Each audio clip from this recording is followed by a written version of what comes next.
Good afternoon. My name is Lynette Kassoon, and I am a member of the BC Black History Awareness Society. We are thrilled that more than 300 of you have registered to be with us this afternoon. Plus, there are many more going to be watching on YouTube. So welcome everyone from everywhere.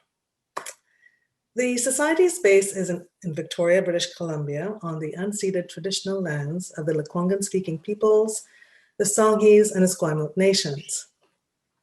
We appreciate the opportunity to share our history on this territory. As a personal reflection, I think a lot about my relationship to this land as a person of color settler. I was born in Trinidad and Tobago. I have Indian, African, and UK ancestry. And I have lived on many traditional lands in Canada and around the world. I am grateful to all of the First Nations and Indigenous peoples on whose lands I grew up, gathered, played, worked, and lived. Haitchkasiem Miigwech.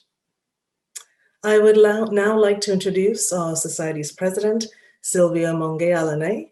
Sylvia is serving her 4th term as president of the BC Black History Awareness Society.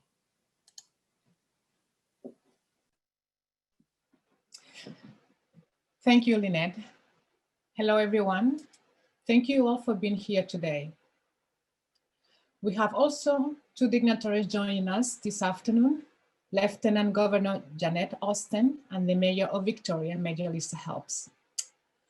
For more than 25 years, the BC Black History Awareness Society has been bringing you events during Black History Month to educate about, honor, and celebrate the contributions, achievements, and struggles of Black Canadians in British Columbia.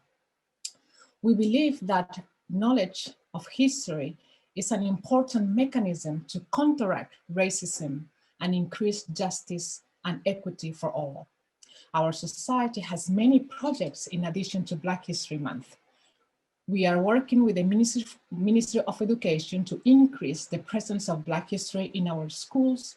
We just finished a new online exhibit for the Digital Museum of Canada on the BC Black pioneers, and we are working with the Royal BC Museum on a new exhibit of people of African heritage in BC. Our youth engagement coordinator has planned a series of workshops on the history of hip hop. And we maintain an extensive learning center at bcblackhistory.ca. And that is just a sample of our ongoing projects.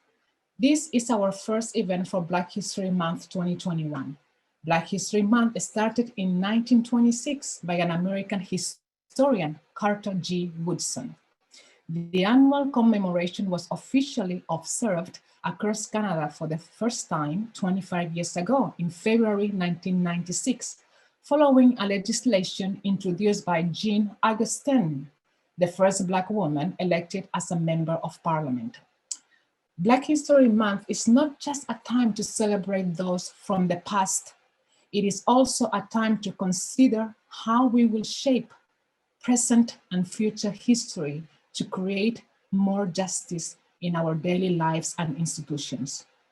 The reality is that much of our history continues to be erased from and made invisible in the mainstream's chronicles.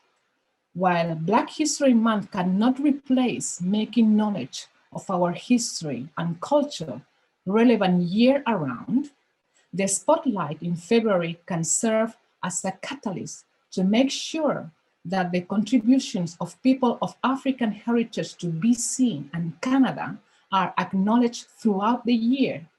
It is an excellent opportunity to reflect on where we are as a province and as a nation. Thank you for joining in our Black History Month celebrations, and I am looking forward to learn more from our guest speaker today.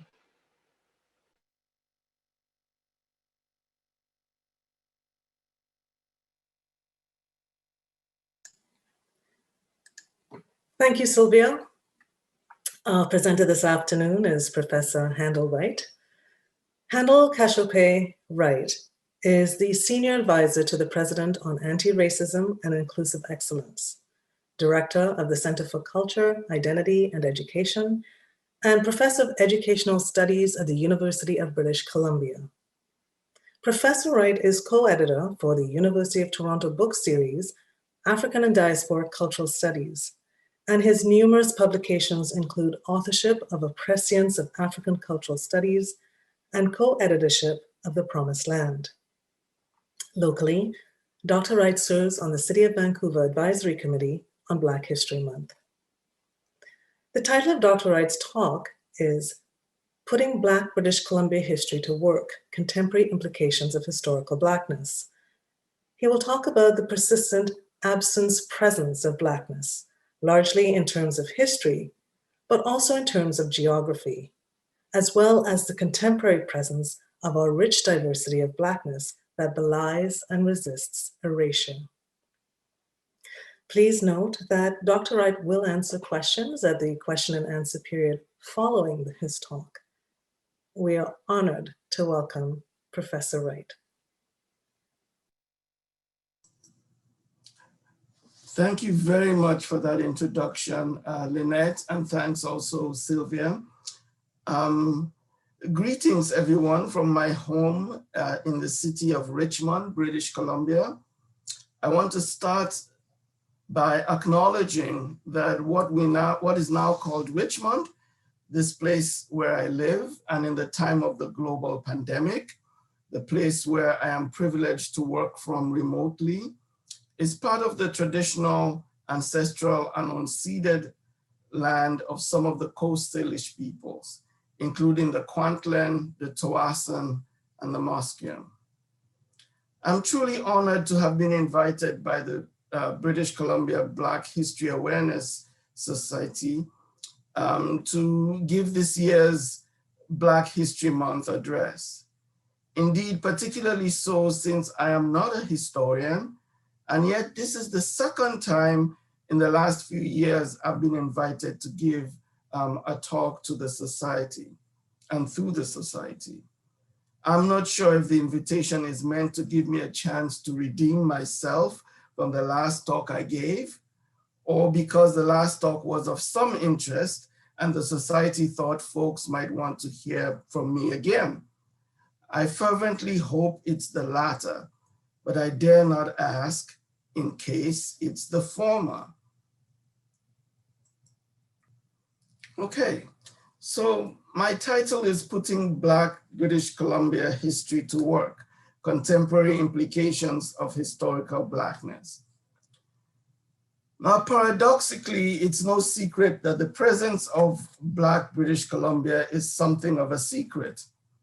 In other words, Blackness appears to be so underrepresented in contemporary BC, with Black people making up only some 1.3% of the population, and there being no discernible Black ethnoburbs, that many outside and even within the province might be forgiven for thinking there is no Black BC per se, and by extension, perhaps there never was a Black BC.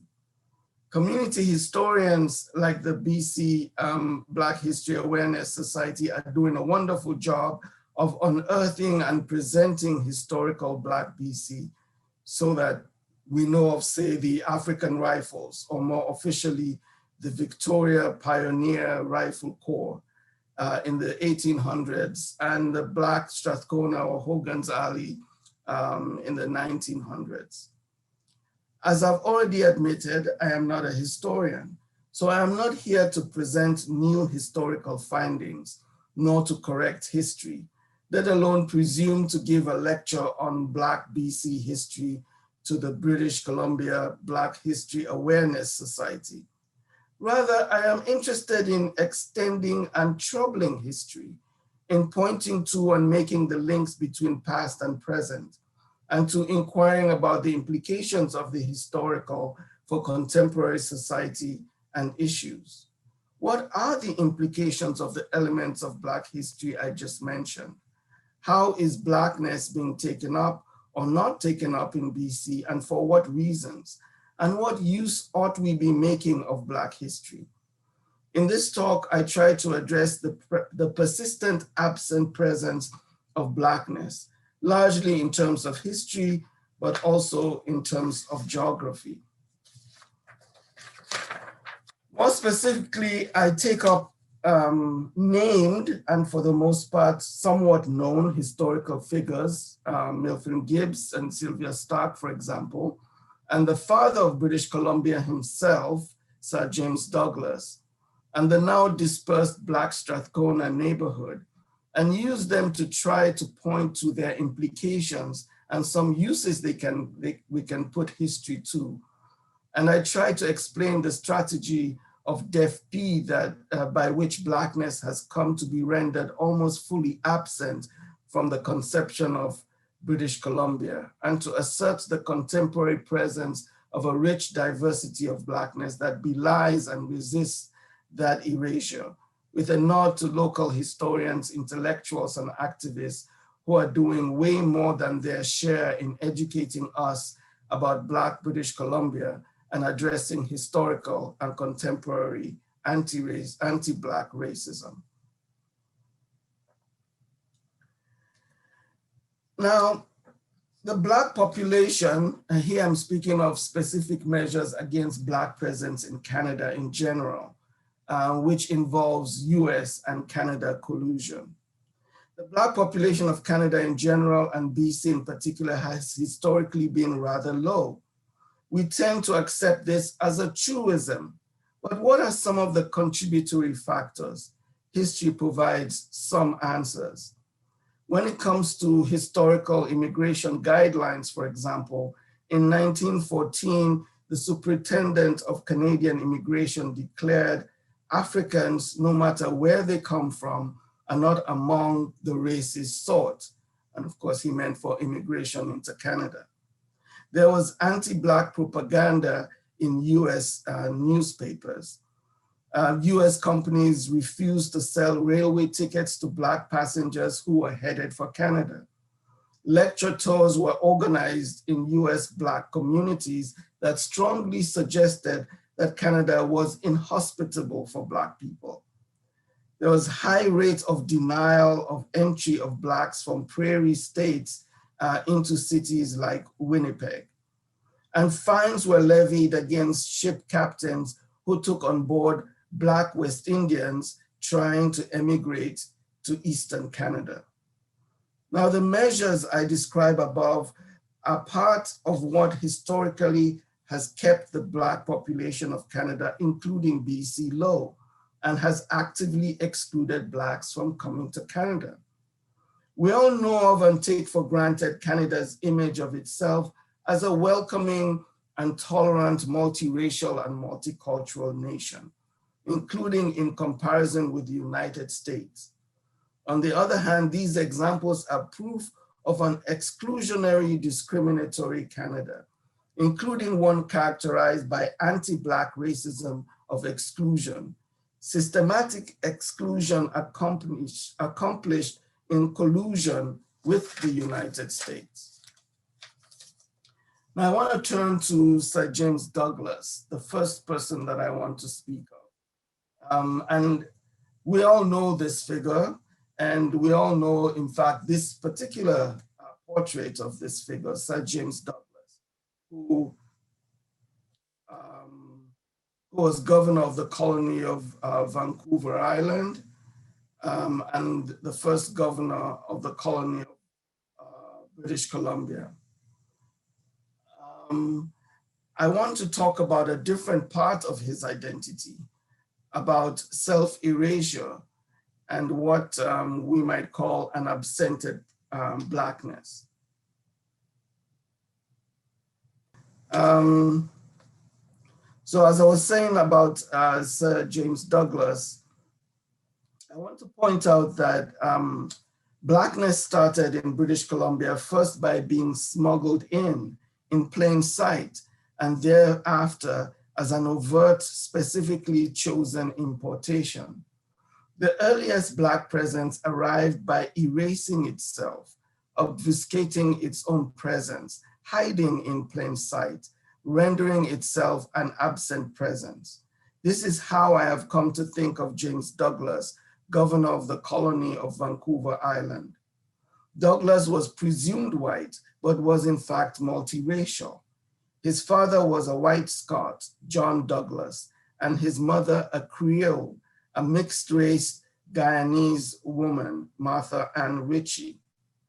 And although most accounts describe him simply as Scottish, James Douglas had been born in what was then British Guyana and left with his father as a small boy of 8 years old to be brought up and raised in Scotland and educated also in Scotland.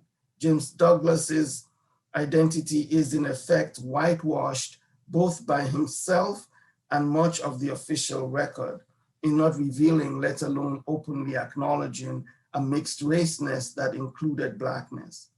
Through him, Blackness was factually present, but personally and officially erased. In fact, I wonder whether he could have risen to become governor of Vancouver Island, let alone governor of the colony of British Columbia, if he had lived as a Black or openly mixed-raced man. Now I have here two statues for us to consider of James Douglas. If Sir James Douglas himself, nor BC nor Canada were open then, and perhaps BC and Canada are still not quite ready now to acknowledge his Blackness, others have been eager to do so. More specifically, there's a statue of Douglas erected in Mayaka, Guyana, an open acknowledgement of and pride in his Guyanese/Bajan/Creole parentage. This present moment we live in is a time of a rise of the decolonial movement, and statues of prominent colonial figures have been defaced and toppled.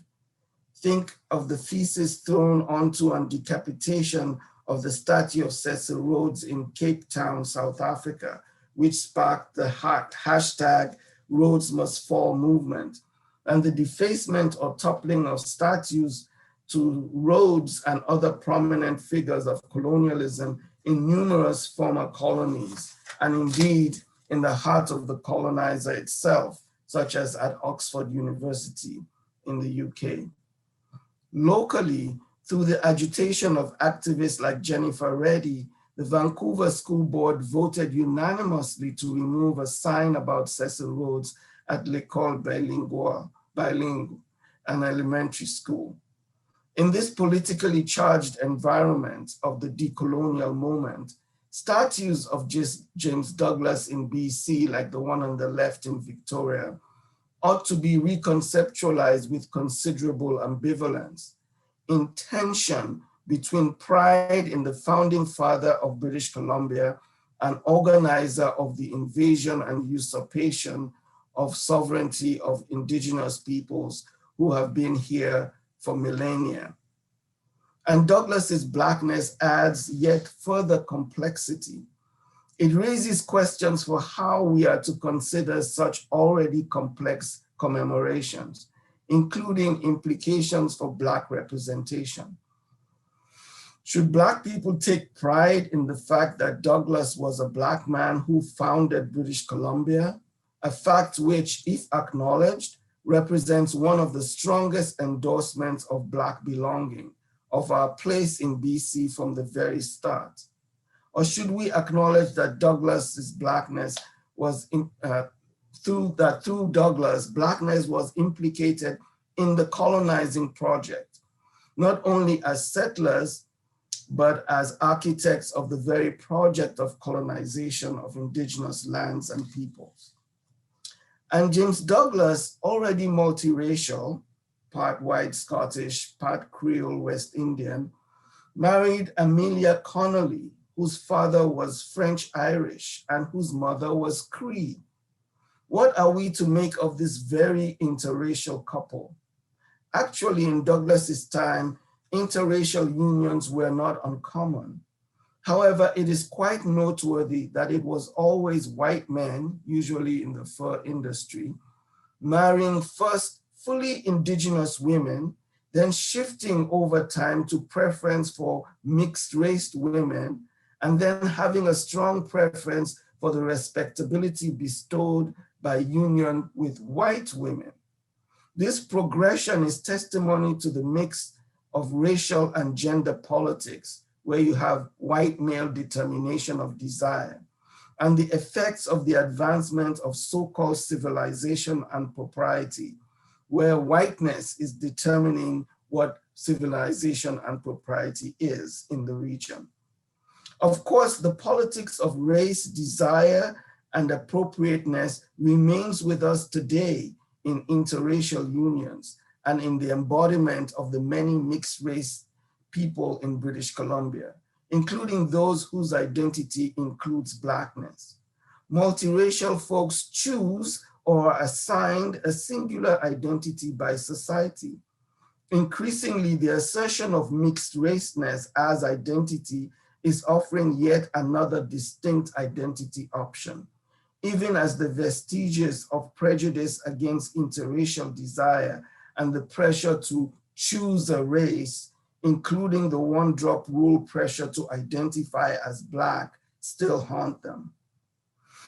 To my mind, the Douglases' interracial union and the resulting very multiracial children also speak volumes about the seductive temptation to see a reflection of a solution to the issue of race and the problem of racism.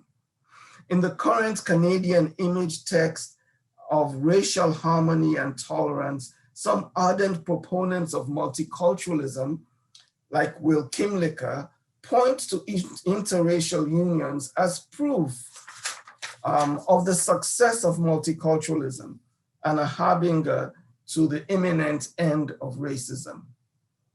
Of course, the perennial scourge of racism has managed to survive and thrive in Canada, including in BC, from Douglas's time to the present, giving the lie to the hope that interracial unions portend a post-racial and hence post-racist society.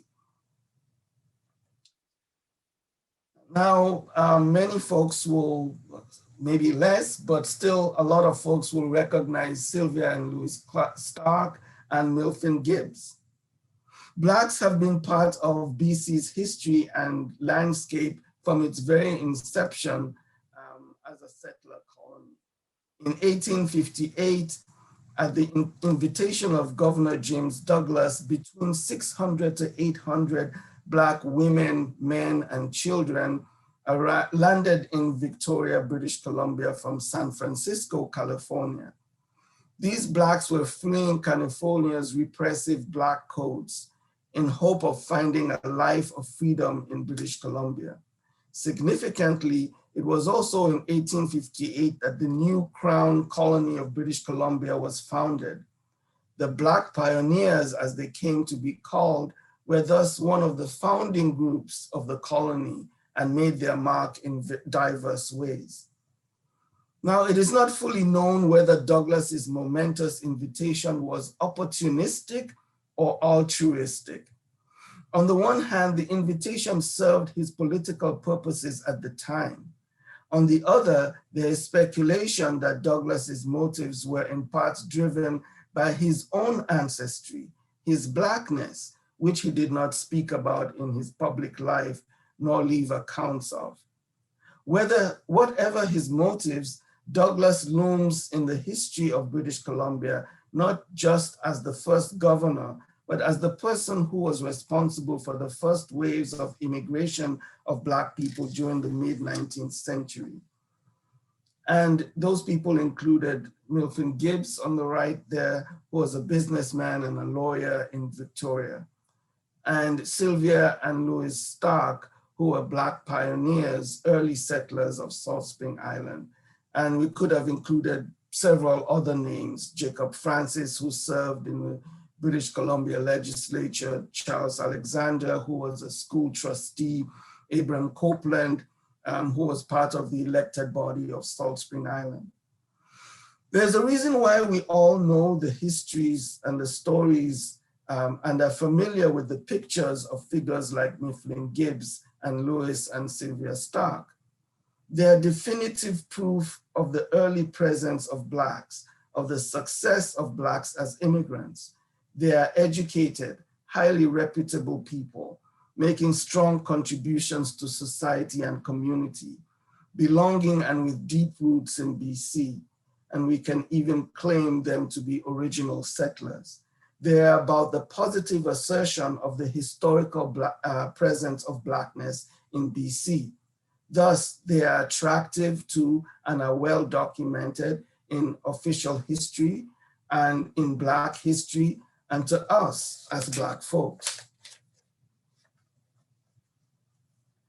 But I would like to look at successful early Black immigrants as somewhat more complicated. I would like to consider them in the light of Black and Indigenous relations. Now, this is a topic that has been explored more extensively elsewhere, as in the example I've suggested here of Paula Madden's book on African Nova Scotian and Mi'kmaq relations, and which I don't believe we have done as thoroughly for British Columbia. Blacks from San Francisco were brought in as part of the shoring up of the British Empire. They were to populate places that were deemed unpopulated, when in fact these were indigenous lands with peoples on them. Indeed, some 50 First Nations on Vancouver Island and the Saanich, Koakin, Penelakut, and Chemainus First Nations who had been on Salt Spring Island for some 5,000 years. They became part of the process of simply taking over indigenous people's lands and being rewarded with citizenship and belonging. We proudly claim on their behalf characterizations like pioneers, settlers, characterizations which now ought to be taken up as somewhat more troubled and troubling when considered in the light of the colonization of indigenous lands and peoples. One group, that is Blacks' history of assertion of humanity and belonging, intersects with another group, indigenous peoples' history of subjugation and colonization. And the telling of the success of these figures, and especially the well-known pictures of them in BC, erase another story, the failure of the move to Canada for many early Blacks, the fact that they faced racism, the fact that many were made to feel uncomfortable and unsafe. Even the Starks who helped settle Salt Spring Island moved later to Nanaimo, and some of them chose to return to the United States. These images therefore contribute to a lauded story of Black immigration to Canada, and they erase the story of emigration back to the US. I'd like to turn now to a photograph that I really love, which is a 1929 class photo from Salt Spring Island Central School. As an educator, I love this picture. It shows such a diversity of kids. Update the clothes and it could well be a photo of a Vancouver class today in terms of its diversity. In fact, I very much doubt that Salt Spring Island has classes quite this ethno-racially diverse today. As someone who also works in and critiques multiculturalism, I love this photo. It depicts what I like to term multiculturality before multiculturalism. In other words, it is a reminder that the fact of multiculturality, the juxtaposition, coexistence, and commingling of different races and ethnicities in community and how they get along, existed well before the Canadian philosophy, let alone official social policy of multiculturalism under Pierre Elliott Trudeau in the 1970s and the Multicultural Act of the 1980s. This picture raises for me how integration of Black people worked in those days, how different races and cultures and ethnicities coexisted in the classroom and beyond. In the latest edition of what remains the classic text on BC Blackness, Go Do Some Great Things, author Crawford Killian indicates that he has added more on ethno-racial diversity, such that it goes beyond Black, white, and Indigenous. early Black settlers' lives are seen more accurately in confluence with a rich array of ethnic whiteness and other ethnics, including Hawaiians. This picture is also a reminder that accounting for the presence of Blackness is not about speaking of Blackness in isolation, nor is it about a binary of Black and white. Rather, addressing the Black presence is about how Blackness relates to other identities and the ethnic power hierarchy that places Britishness on top, other white ethnics next, various people of color groups next, and Blackness almost at the bottom, with indigeneity perhaps at the very bottom. And how that can be superficially erased with a picture with a class photo of smiling kids. Finally, this picture makes me wonder about what I would like to call Black continuity. That is our need to discover, document, and emphasize the sustained existence of Blackness in BC, manifested through generations of ascendants and descendants in the same locations. We tend to have some idea of major historical figures, like the ones I've mentioned before, and tantalizing photos like this one of ordinary Black children, and then a sense of the still sparse current population.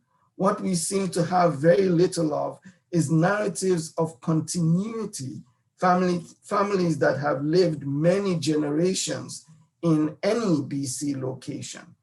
The documentary Secret Vancouver, Return to Hogan's Alley, provides a rare and poignant example of that by featuring Randy Clark and the Crump brothers, Ronald and Robert, who are now both Black BC descendants and elders.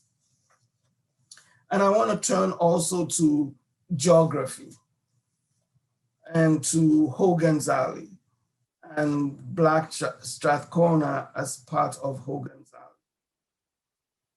I presented one of the plenary addresses at the first national conference on anti-Black racism in Canada, which was held in Toronto a few years ago. As I presented, I mentioned Africville, Nova Scotia, and I asked who had heard of Africville. Please raise your hand. And almost everyone raised their hand to acknowledge they knew about Africville. I then mentioned Hogan's Alley, and almost no one in that audience, that was well over 90% Black, had heard of Strathcona, Black Strathcona, or Hogan's Alley. What this tells me is that the history of Black BC is quite marginalized in Canada, even in Black Canada. We obviously need to do a better job of letting people know of the history of Blackness, including the active erasure of Blackness and the only Black ethnoburb we ever had in BC. There's a plaque for Hogan's Alley that indicates that Hogan's Alley was part of the ethnically diverse East End, centered between Pryor and Union and Main and Jackson. It was home to much of Vancouver's Black community and included businesses such as Vi's Chicken and Steakhouse on Union and the Pullman's Porter's Club on Main. The neighborhood was a popular cultural hub before mid-century urban renewal schemes and the Georgia Viaduct Replacement Project demolished many of its buildings.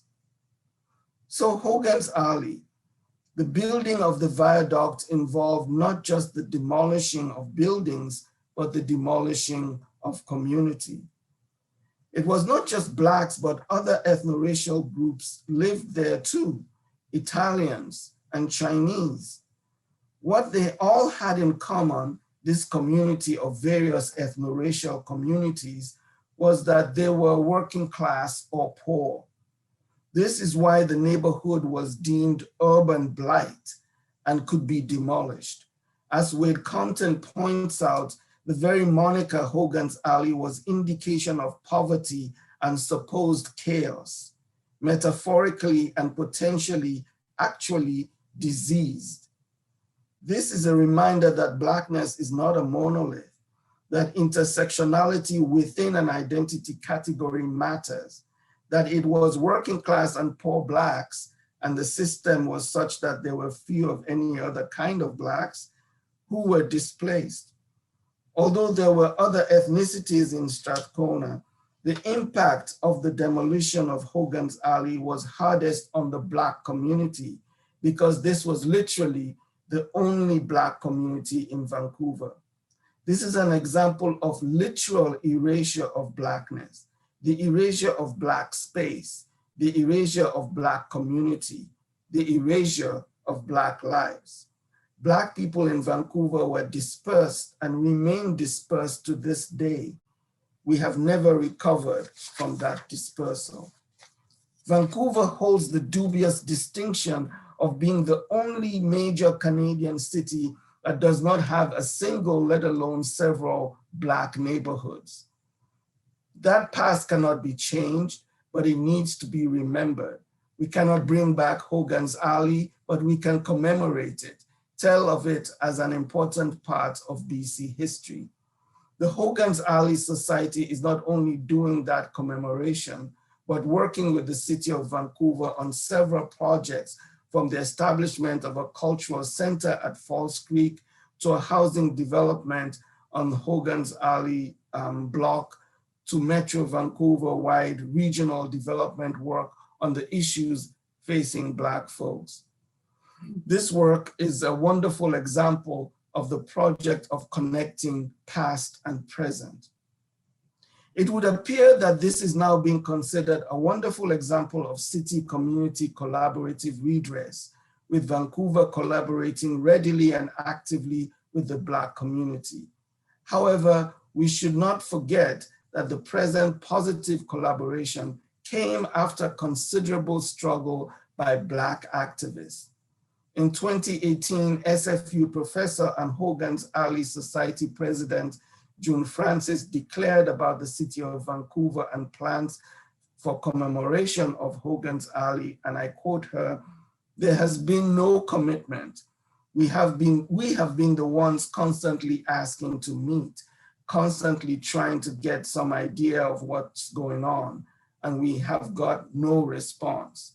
So we make progress, but we make progress through struggle."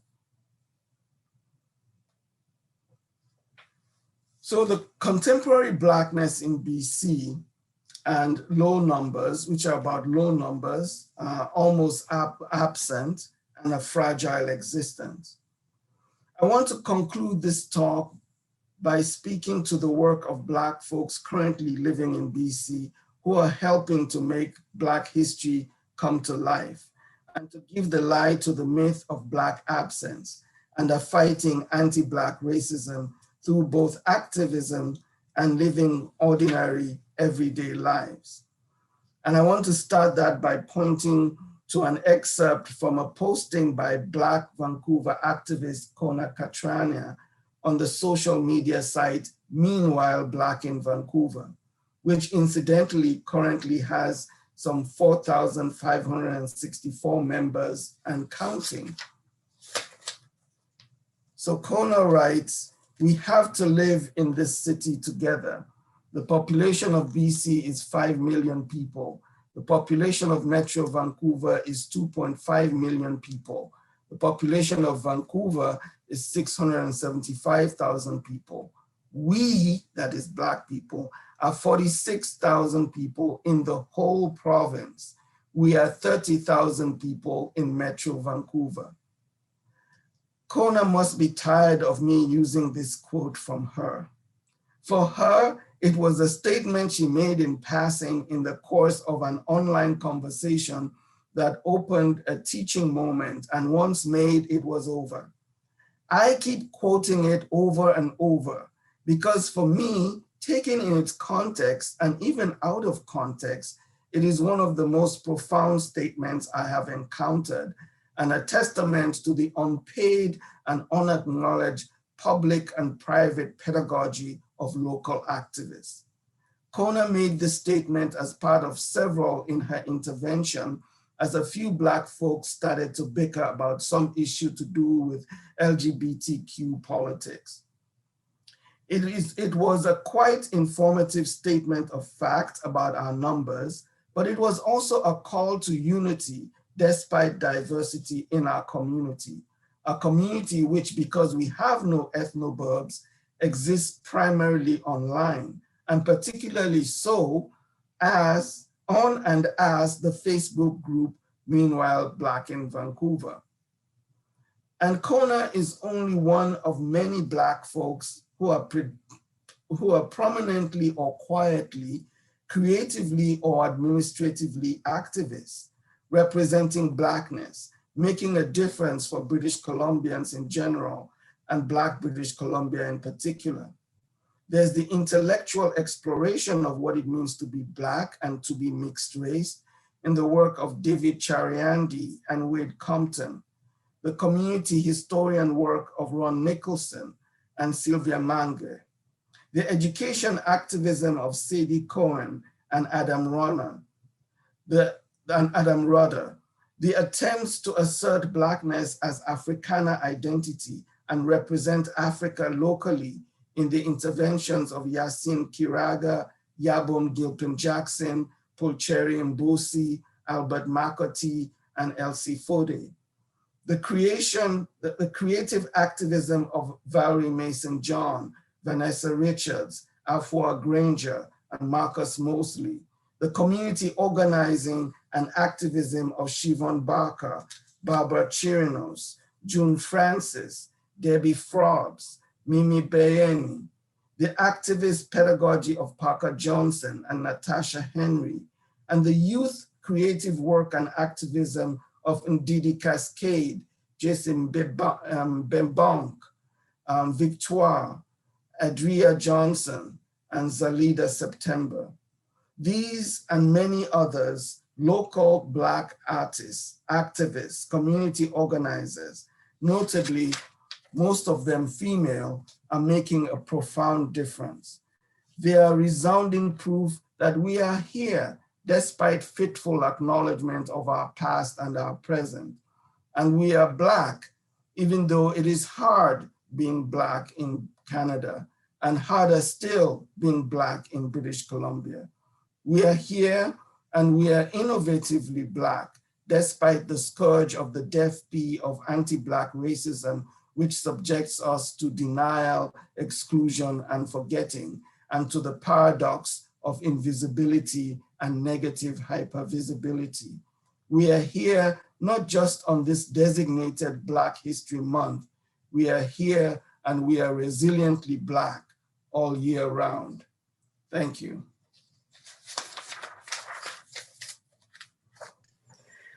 Thank you very much, Handel.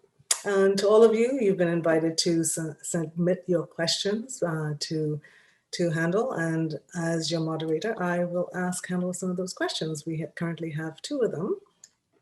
The first one is from Rudiger. The question is it possible to imagine a world in which the fiction of racial differences was and is not used for purposes of domination, oppression, and injustice? In other words, can we celebrate our differences and not be colorblind while not using those differences to create inequity? Can we deal with the reality of racism while imagining a different, better reality? Mm-hmm. I like the question a lot, and I like especially that the questioner said that we not resort to the idea of racial blindness, to color blindness, because that's very important to include. I don't know. I think human beings are given to noticing difference and will point out difference. So we do difference, and racial difference is one of the ones that we've come up with, in the same way that we've come up with gender difference or sexuality difference or age difference or ethnicity difference, or language difference. So we do come up with difference. We do notice differences. the problem, as the questioner already points out, is not that we say that such and such is different from such and such in terms of identity, but that we create this hierarchy, that we say this group is superior to this other group, that this group is inferior to that other group, that this group has these positive characteristics and that other group has these negative characteristics. So it is not race per se that is the problem. It is racism that is the problem. Can we ever get to a point where we don't see difference, for example, color difference, the color of our skin? I hardly think so. I think we'll always notice those differences, and in both positive and negative ways. I mean, interracial kids are the result of people of one race finding somebody of another race very attractive, including because of their difference. So there can be good, interesting things about racial difference. The problem is we keep resorting to racism.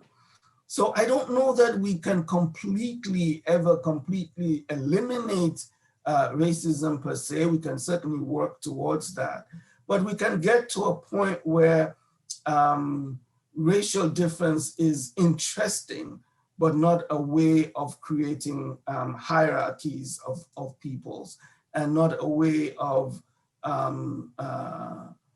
creating differences in society.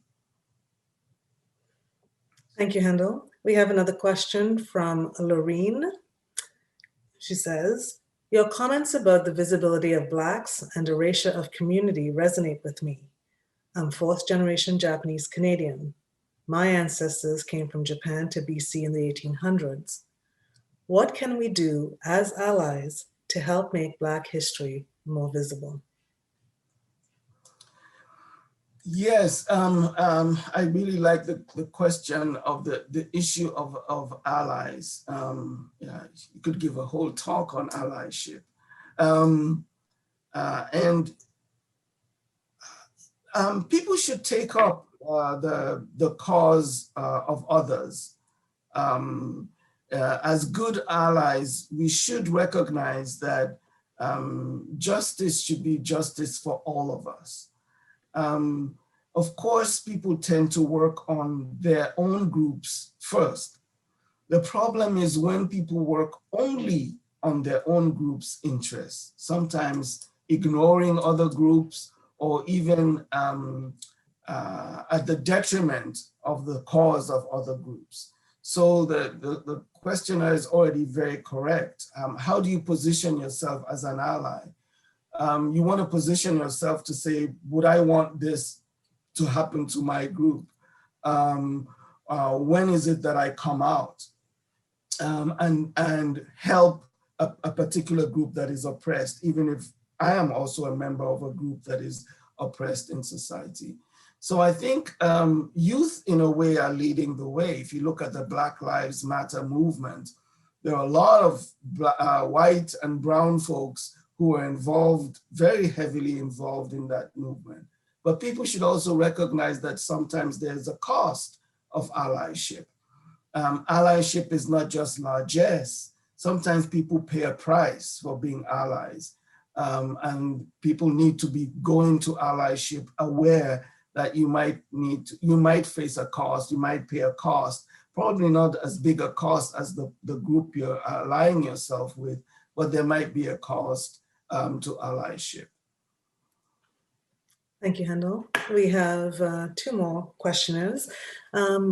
Joshua asks two different questions, and the first of which would be, can you talk more about the need or feeling the need to assert historical Blackness in BC? Would you like me to pose the second question now or wait until after? Why don't I take that one first? Okay. Well, I think you guys could probably answer this better than I could. So why are people doing Black history? I think in some ways, for me as a non-historian, history is never neutral.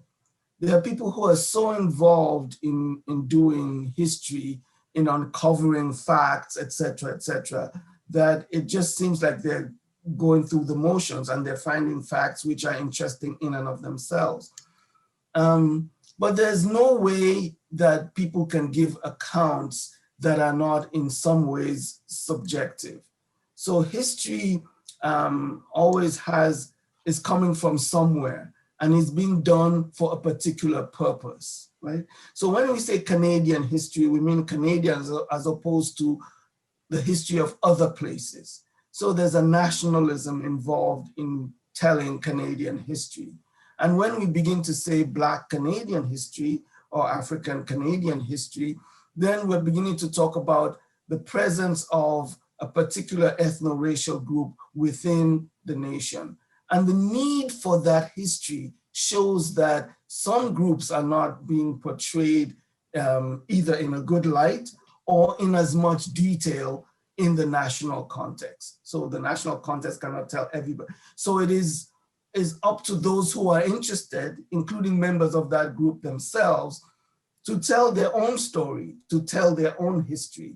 And that history performs something. So Sylvia, even in her introduction of the work of this group, is not saying we're merely finding out facts and putting them out there. She's saying this is part of the work of addressing racism against Black people. When you put forward, Black people have accomplished things, Black people have contributed, right?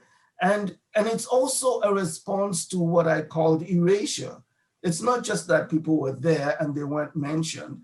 It's that histories, people are actually erased, removed from history, kept out of history, literally kept out of the nation. And all of those are a part of the purpose of doing Black history. Okay, thank you. We have just about 1 more minute left, and I will forego on Joshua's second question. This question came, and I think it's an important one to address, and I'll read the words verbatim. I am sad that the work of the Congress of Black Women who organized Black History Month for years in the 80s and 90s without the City of Vancouver's payroll or recognition was not recognized in this talk. Grand openings at locations like the Vancouver Planetarium, for example, they organized around education for youth in schools, inviting the example Carl James from Toronto to conferences for Black youth here in BC. Is there any work being done to avoid the overemphasis on current efforts, which actually erases those elders upon whose shoulders neo-activists stand? And who did the work before the BLM in the US? Again, who is documenting that work? Yeah, and thanks to the questioner for that. All narratives will include exclusions. And there are always opportunities to learn more. And as I said very early, I am myself not a historian. What I tried to do was to pick certain big moments and say, what do those moments teach us? And say something about the present moment. This is not so much an oversight, but the idea that not all of us know everything. And yeah, there could be a whole presentation on various other groups. And even as I did my list, there are people that you leave out. So there's no narrative that would be full enough to include everybody. And yes, and that what the questioner is mentioning is very much exactly part of what I have raised elsewhere as a problem. We know about the present and we know about the very distant past, but all those gaps need to be filled out, including about the information that she has just brought forward. So yeah, there are generations are standing on the shoulders of other generations, and those generations are standing on the shoulders of generations before them. And I know Carl James very well, and I've presented with him and worked with him on other projects. So yes, we all need to do more in terms of educating one another about all the work that needs to be mentioned about Black people and Black people's presence. I would agree fully. Thank you, Handel. In respect of time, it's at 2:59, but I'd like to at least acknowledge the topics of the questions that we have remaining, although we may not have the time to answer them. One dealt with the topic of Black continuity. The other talked about more resources. One asked about how to assert historical Blackness in BC through a decolonial framework. And the final question is about Black Indigenous solidarity over the past year. These are all very valuable questions, and unfortunately, we lack the time to answer them. We would like to take this time, however, to let you know what other events are coming up in this month for you, offered by the BC Black History Society. Just one moment. Thank you. This month, we have 4 more online events for you. Black Migration in British Columbia takes place on Wednesday, February 17th at 2:30. You will hear Canadian and American scholars present their recent research that reveals informative insights on our history. There will also be creative performances during this program. The 5th element is happening on Saturday, February 20th at 1 p.m. Join Ernie Panacoli, legendary hip-hop photographer and member of the Hip Hop Hall of Fame, and Shane Book, Canadian poet and filmmaker, and associate professor of writing at University of Victoria. You can still pre-register for these 2 events. On Sunday, February 21st at 2 p.m., you can be part of an online guided tour of Ross Bay Cemetery. The hosts will visit grave sites and relate the stories of Black pioneers and others who were influential in the migration of Black people to the British colony. The Zoom link to join the tour will be posted on our website and Facebook by the 14th. Our final event is on Friday, February 26th at 7 p.m. Sensational Cuban pianist Pablo Cardenas brings his top trio to reproduce many of composer musician Oscar Peterson's most famous and beloved performances. You can watch this performance through Herman's Jazz Club livestream. More information is on our website. The Society has put on Black History Month programs during February for more than 25 years, but that's not all that we do. We are involved in many different anti-racism projects and activities. Why? Well, history is crucial for a full understanding of the world, and knowledge of our history will positively influence future policies and practices of government, business, and institutions.